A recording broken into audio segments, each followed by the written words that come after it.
Okay, question for Milo. Do you see a correlation between the popularity of Donald Trump and the pushback against feminism?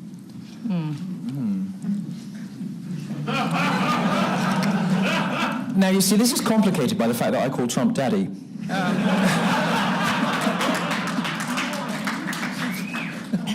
I've like many modern broken homes, I evidently have two sets of parents.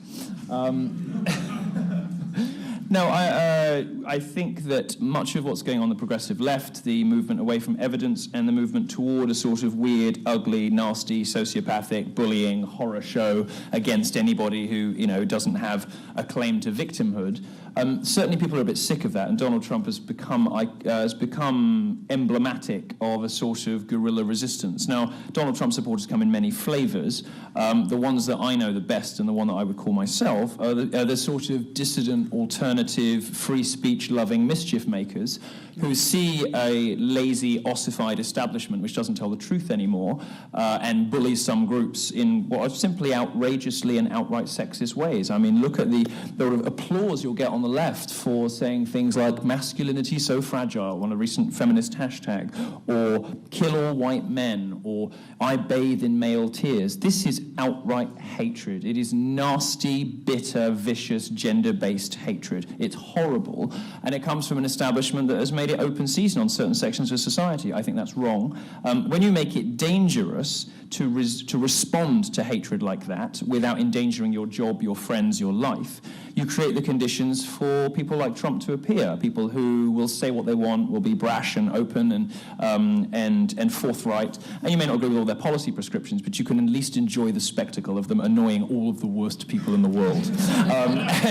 And in that respect alone, I'm a big fan. So yes, I do. I think it's wider than that. I think there are racial issues. I think there are economic issues. But certainly, there is, I've observed, a sort of section of Trump's fan base which seems to be motivated by this sort of oppressive, progressive feminism. So yeah, I think they're related. Okay. See, this is the bit of Trump that I think you might be able to at least appreciate from a distance. No, what you said, that I appreciate, but I think that a lot of Trump's supporters, I think both political parties forgot a huge sector of American life, which was the working class, especially in men who had been working in industries that disappeared, and young men who are not going to college, who are not part of the college class, are just forgotten and lost. And I think that's where his following is coming from. And I think both parties better figure out a way to do something for these people. And it's partly ignoring male education. Britain is ahead of us. You're not succeeding yet, but you're trying. And the United States, everyone knows it's a huge problem. We know that our educational system, for whatever reason, across all races, social classes, it works better for women than it does for men. And there's a huge number of young men who are barely literate, who have hardly any education beyond high school, and their chances of making it into the middle class are very slim to none. There was a time in this country where all you had to do was graduate from high school, and if you were a hard worker, you could make a living and support a family. You can't now.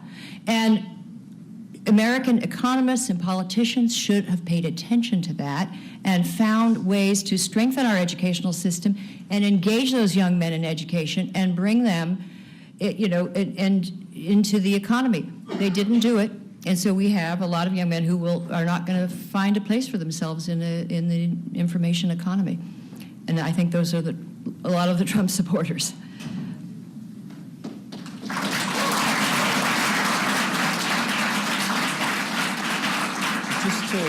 Just to add very quickly, I mean, a common criticism that's made of the sort of feminism that I don't like is that it's as much a class war as it is a gender war. That much of it is perpetrated by white middle-class women who are the most privileged group in the history of our civilization, of our species. They are the most privileged people ever to have lived. Yeah. Modern white white middle-class women in the West. It's tough to imagine a group that's had it better, ever. Sort of waging war on working-class men. Now, most of my readers fall into that second category, and I see the sort of injustice perpetrated on them and the sort of language that's used about them. And I see parallels in the way that the Republican establishment talks about its own voters, about its own base. You've got Rick Wilson, this GOP strategist, going on Fox News saying that, these are all sort of anime-watching weirdos. And I just think to myself, you know what, Rick Wilson, fuck you.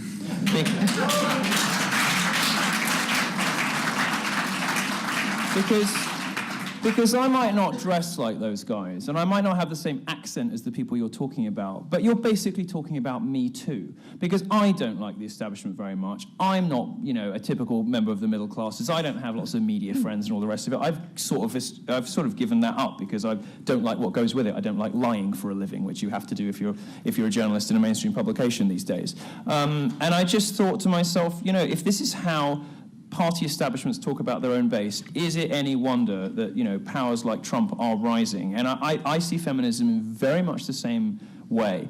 It is a sort of class hatred and class hostility perpetrated by well-fed, well-educated coastal bloggers on all the rest of us. Yes. I forgot to say one thing. I explained why I thought Trump was attractive to many people, but I don't think he's going to be able to help them, so I don't support him. I do not think he will. I don't think he can. I think if you support him, you better be careful, because if I do not think he has the experience to do this. I better not say. If you tell me you're a Sanders supporter, I'm going to apply to live with someone else. Oh, no. Well, he's not that bad. I prefer him to Hillary. But